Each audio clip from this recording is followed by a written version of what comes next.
buds. How's it going? Welcome to another installment. Shower Talk. This morning, groggy as hell. I, have a sleep thing I try to do. I try to get up, or at least, be conscious around 4:30, whenever the 4:30 alarm goes off, which I think is a handy way to go. However, last night, I think I didn't really go to sleep when I should have. Lately, I stumbled onto, through Reddit, pretty much, I heard it mentioned twice, a website that gives you the REM cycles, and it'll time it out for you every 90 minutes when you should wake up your sleep. And it's supposed to be better for you, because if you wake up at the end of a REM cycle, you're going to feel refreshed. Even let's say you don't get 8 hours, you get 6 or whatever, and you get up and wow, I'm refreshed. This is cool. Thanks, sleep. And the thing is, if you get up in the middle of a REM cycle and you're in your deep sleep, supposedly it's not that, not that good. Feels groggy.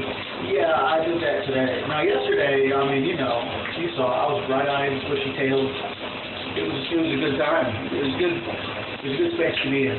Not gonna lie. I'm sugarcoated for those of you who were maybe, slogging around. But I gotta say today, nah. I woke up. I got up, later than I wanted to. The alarm went off at 4:30, and I'm like, yeah, turn off the alarm. All right, I'm up. Next thing I know, 5 o'clock alarm's going off, and I can't find it. It's in the pillowcase. Where was that done? I'm in the dark reaching for it. Finally, I get it, shut it off. I'm like, well, it's 5. Gotta get it. And as soon as I woke up, I knew, yeah, it's gonna be one of those groggy days.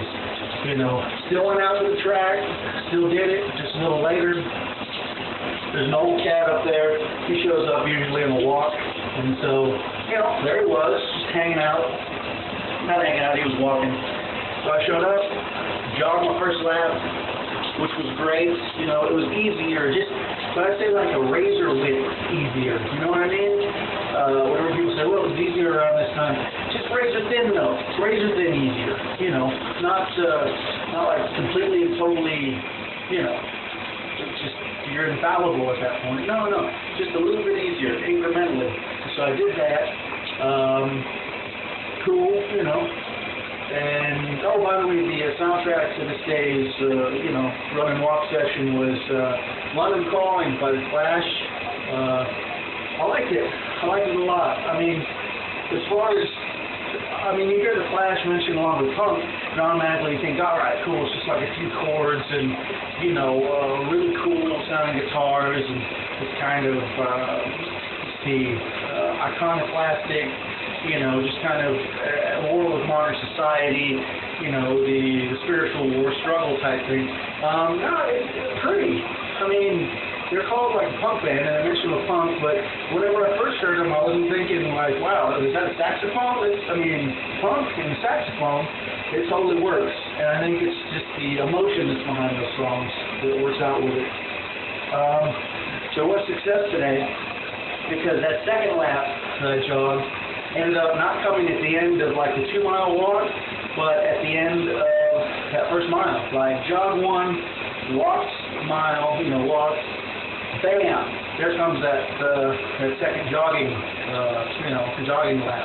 And it felt good. It felt real good. I feel it's a success, getting a little closer together. And hopefully, like I said, put those together. That's great. Like in that Rob show. And, then get maybe a mile together, get a couple miles together, get a couple 4 miles together, and, life will be grand. So, I felt good. And while I was listening to, London Calling, when I started that jogging lap, the second one, there was a song playing already, and I was thinking, man, I love that Lost in the Supermarket song, I wonder when it is. And it came in like right at the end of that lap, whenever it was getting tough, and I was almost there, and then those chords, it was great, and in my head I could see, not literally people, but just I could, kind of visualize while that song was going on, running, jogging, just, people on the side going, yeah, come on. It was really cool. It was a really cool moment. not quite as big, not in the same spot on the street. And it's weird, I didn't think I'd see the moon, because I heard, every day it rises 50 minutes earlier. I don't know. Obviously not. Obviously I've got what the hair. Obviously I've got the math wrong on that. But anyway, I saw it. It was a good moon. I could see most of the street, where they didn't have street light, so I didn't slip and fall into a pothole. All in all, real good morning. Happy, but like I said, groggy. It came back, ate a big breakfast, and, tried coffee. Coffee didn't do much.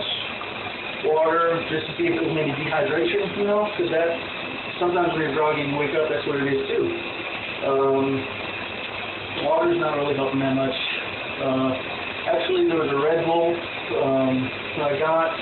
I don't really condone the use of Red Bull, but I just thought maybe it'll get me over that morning hump, and then I'll be kind of like at a good pace. Not really. This I think is working just as I'm talking, and I think when you talk, you expel some energy. It feels good. Just happy to be here on the second episode. A lot of good things going on right now. Just feeling good to be able to be, doing this, number one. The fact that I, didn't let you guys down already. Not that I didn't let myself down, which is more important. You're pretty cool too. Not gonna lie. You guys are fairly amazing. Noxema. I was gonna tell you the soap that I use, in case you're wondering, I get from Duluth Trading Companies for Vaseline soap, because it's handy. And 3.5 ounces, smells real good. But supposedly on Saturday, coming in from Duluth, the best company in the world. I love Duluth Trading Company. Let me just say that right now. Coming in on Saturday, going to be 3 shirts, long tail tees, fixes the plumber's problem, and some of Grandpa's pine tar soap I've heard about. Heard it's good as a shampoo. Gets rid of psoriasis, eczema, dandruff, and so I'm going to give that a shot. Shoot. Kind of a naturalist. Not really, but I wish I was. But yeah, pine tar soap. Makes me feel like gold rusher. What do you call that? Prospector. A prospector over in California or something. Hey, it's pine tar soap. Back in my day, Saturday Night Live was funny. That sort of thing. I really hope the camera hasn't slipped at this point. His eyes are closed. Sorry, ladies. Or you're welcome, one or the other. Shampoo, that's Suave Professional, because, I'm a pro, I'm a boss, in my mind. That's that rosemary and mint. So excited. Love the mint. And the noxema article. But if you notice you use noxema, that eucalyptus oil, it leaves, I don't know if you call it film, but, that kind of oil on it. So I'm always afraid that I feel like I've rinsed away all of the noxema oil, and I open my eyes, and it's like, oh my gosh, it goes, bam! How do you like that, Cornea? And Cornea says, I'm not playing that game. Shut down. Whew. And Iris says, what the hell was that all about? I'm like, Iris, don't use that kind of language. And Iris is like, well, you didn't do that. It's like, Iris, come on, Iris. And Iris is like, oh, okay. That sort of thing. Good news on the home front. My mima, my grandma, coming to visit today. It's going to be a good day.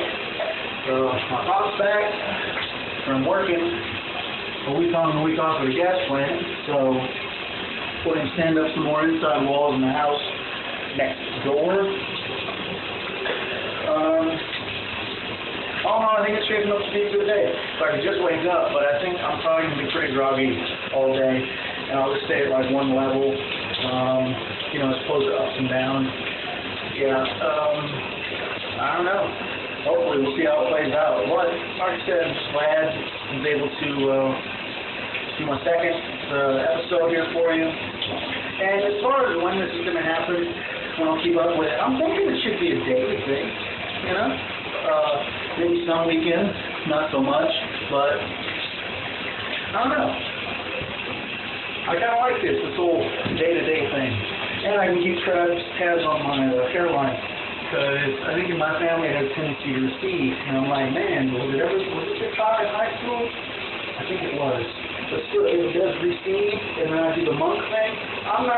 We're not gonna play the comb-over game. We're not gonna play the, oh, well, I'm gonna comb what I got. Buzz cut, like, you know, 1 inch, couple inches. I already wear a newsboy cap. That fits with my, I think, personality and the head shape. So, you know, that's what I'll do. I hold on to it, folks. Flat, it's, you know, you look like a monk, sitting there blowing in the wind. Just let it go, homie. Just let it go. Sometimes you just gotta let it go. You know what I mean?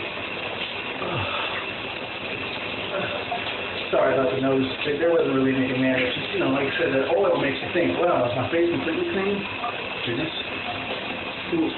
One good thing also about filming this is, yesterday I noticed the upper lip didn't get a lot of, like, selfiness. So, that helps me know that. Oh, and I've got the water turned down. Because remember last time it went like that, and it was a little more difficult to hear. No, it's kind of, yeah, a little bit slower screaming. He's conserving water while he's talking. I probably just talk in the shower. It's gonna help me out. I feel maybe a little more energetic. Gonna drink some more water. We'll see what goes down. It's gonna be a hot one. Oh, that's another thing I wanted to mention. I was under the impression of spring had sprung. But you asked this morning, and this morning it says, hey, 48 degrees, bitch. Even though, like, the Weather Channel app that I have on the Kindle said, no, don't, hey, buddy, when you wake up just hourly, 55. It's going to be 55 degrees at 5 o'clock. Don't you worry. 10 degrees cooler than it was yesterday, champ, buddy. And, you know, this morning apparently did not get that memo. Or if it did, just said, fuck that guy. Because it just didn't happen. Oh. So it was a little cool this morning. And I also think that whenever I'm jogging, it'll help whenever it gets warmer. It's easier on the lungage. If, you know, they don't feel like they're going to crystallize, and that'll be the death of me. That'll suck, wouldn't it? Like, you're running and then just, boom, keel over. It's like, hey, dive in the track, you know. That's where I wanted to be. But then, what if there's like an overturned hurdle on the track, and they're like, did she try to freaking jump a hurdle? His thighs? No wonder. I'm like, no, that was overturned already. And, you know, of course, you can't get that out because you're not there, I guess. I'm not, wait, the track goes. That would be freaking crazy. That would be nuts. The track goes at night. They got video footage, like overturned hurdles, and they're just, stand up. Be struck again, turn over those hurdles. And then you hear the story of how I died, and you think, well, yeah, you tried to jump one. I'm like, no, I'm doing this because I don't want anybody else to think I didn't jump it. And yeah, we're in a strange place now. Big shout out, Unbox Therapy, their videos, love you, Luke, up in Canada. Much love for the maple leaf. I would have a tattoo, you know, I just don't know what's going to happen with the revolution. Give a shout out to The Clash, of course, for London Calling. It's good to start off the day with songs about zombies and war, you know, but like social war and stuff like that. Duluth Trading Company, thank you so much. Everybody that was involved in this morning, thank you to my tracksuit for being a little more insulated. You know, it's always more insulated or less than it should be. I think for me it changes up like, oh, the water, all right, well, not as insulated. That sort of thing. Much love. Yeah, all in all, have a good one, you know what I mean? Just, you know, give it your all. Give it your all. God bless the Cubs, and good talk. We'll see you out there.